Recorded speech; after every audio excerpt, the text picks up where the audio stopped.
This is room 1 of the Ohtel in Wellington, New Zealand, and this is how the room looks after the housekeeping has been through it. At the same time, I also like to give a more detailed tour of the room and all the various features within it. So generally it's quite large.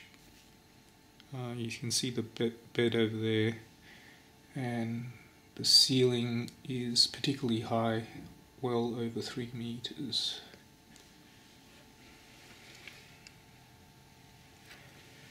So once you enter the room, the light switch is on the side, and you can see how bright those 5 lights are. So you switch it off like that, back on. There's no light specifically for the working desk area, but the light is basically bright enough to cover that. However, for the bedside, you can switch on an additional light for each bedside. There's a large sort of freestanding mirror there for the dressing area close to the bed. And directly behind the bed are the minibar and fridge area, as well as the wardrobe. So the minibar has the usual items of the chips, some of the sweets and wine, as well as 2 coffee makers, 1 plunger, and a relatively large kettle here. I'm just going to check whether the kettle is clean inside. So it's already got some water in it, which I didn't put in. And there's only minor stains or minor deposits at the base. It's also a sort of round shaped kettle, which is interesting in its design.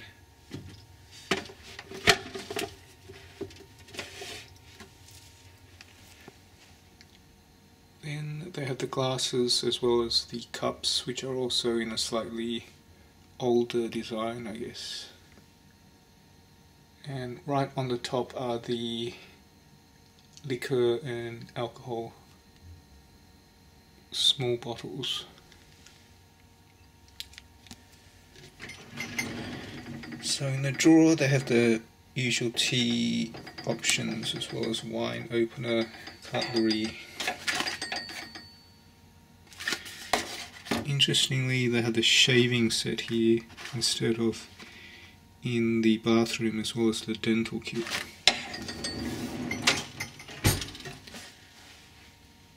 It's a relatively large fridge included, and also quite well stocked with alcoholic beverages over there, and also the soft drinks, the juices and the water. And they include the chocolate in the fridge and not in the usual minibar section.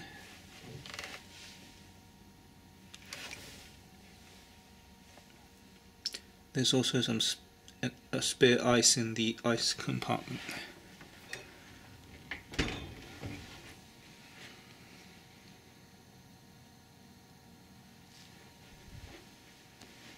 So you can see that the bed itself is decorated in a slightly, or in an older fashion, from apparently the 1950s or 60s in New Zealand.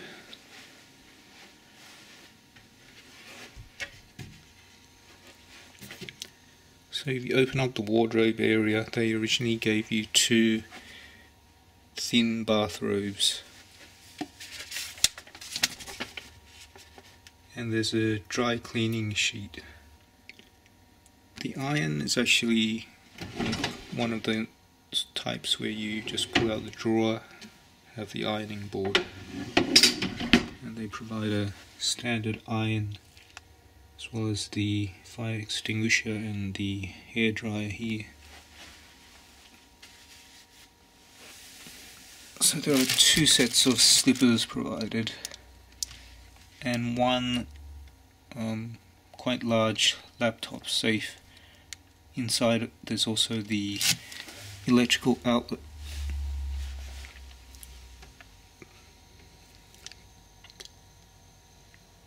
There's a spare pillow. Wardrobe area itself isn't that large, but should be more than enough for the usual clothing items. But there are only 6 hangers, as you can see, possible. There's another electrical outlet there, probably for the iron.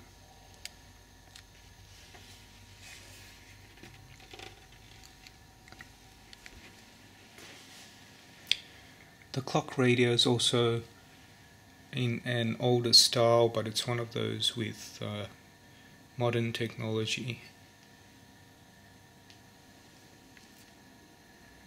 Looks like an additional speaker or subwoofer up on the top.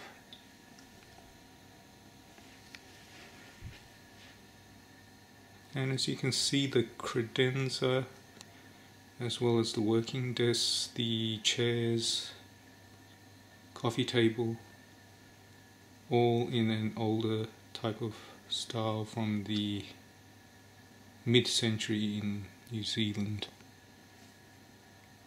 There's also pottery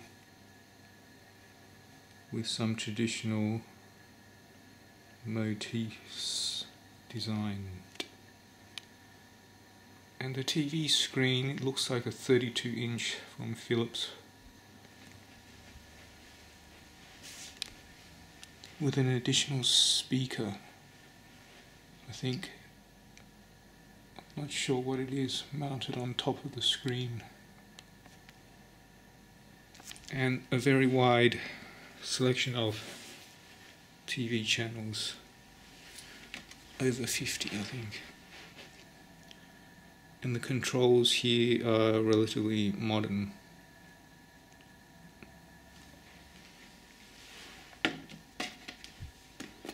So the sitting area, because it's designed in an older fashion, I didn't find the chairs to be that comfortable compared to a sofa or a traditional lounge area.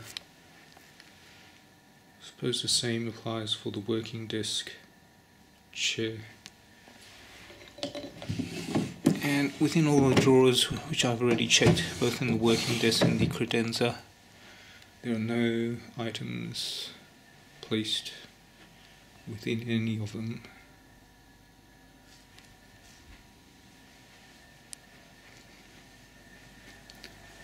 So there's 2 additional power outlets here.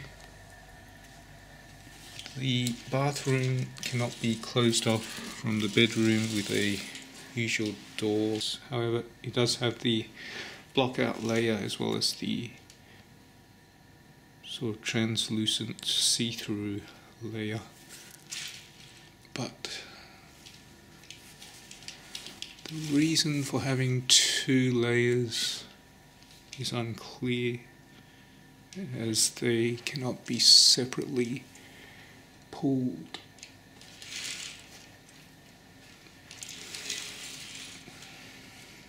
I think it's just to make it look a little bit better from the bedroom area. Otherwise this block-out curtain looks a bit, doesn't look that good. So you switch on the bathroom light like that.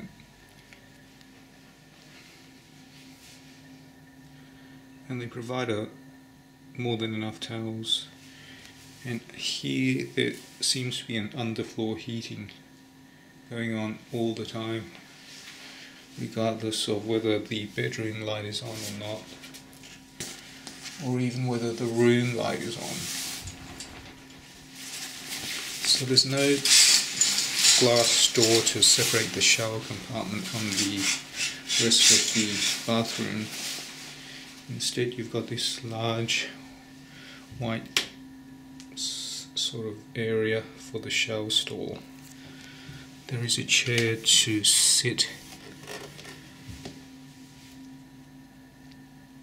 There's no rain shower, just a shower stick here. The exhaust up there, the light. And it could be an accessible shower, since this room is located on the ground level. It could be basically an accessible type of room. So that controls the shower pressure and the temperature. This controls where you want the shower stick to be placed. That controls the water stream. So there's the toilet. They have a bottle of moisturizer, the caps for the shower.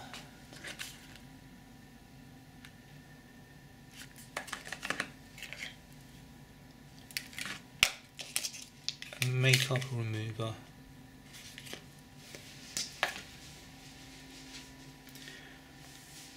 And then quite a small vanity sink, just one, and also the area for the vanity area is quite small, so you can't place many items. Quite narrow here.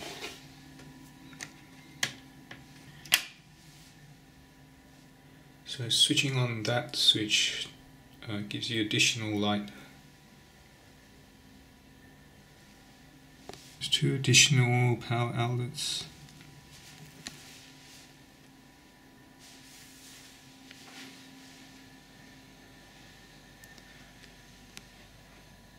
And actually 2 additional outlets behind the bed.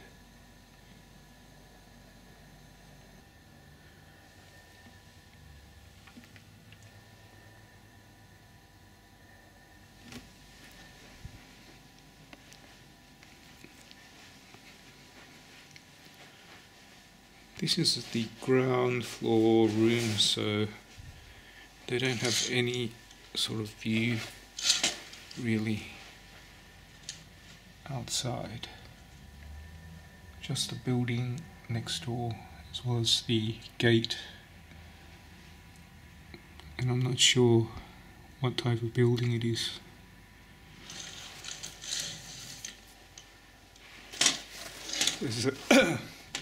There's a block-out curtain.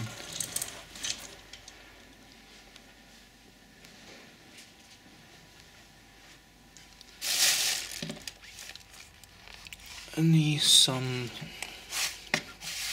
few reading materials, not as many as in the other hotels in which I've stayed so far in New Zealand.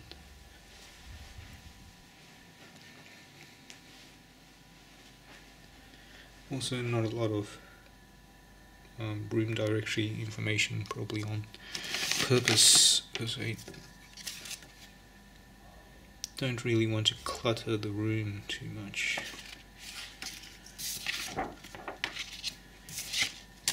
It's in keeping with the boutique sort of old style character of the room, where it's small, I guess intended to be homely rather than resembling a room in a chain hotel.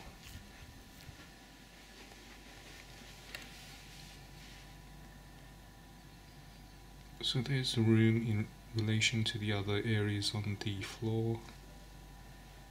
Fire instructions.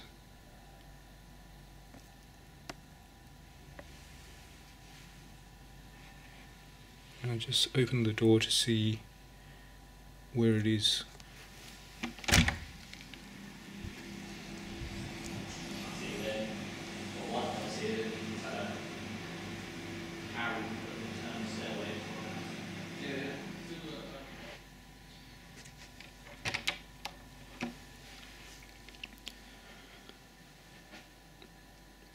So that's a more detailed look at room 1 of the Ohtel in Wellington, New Zealand.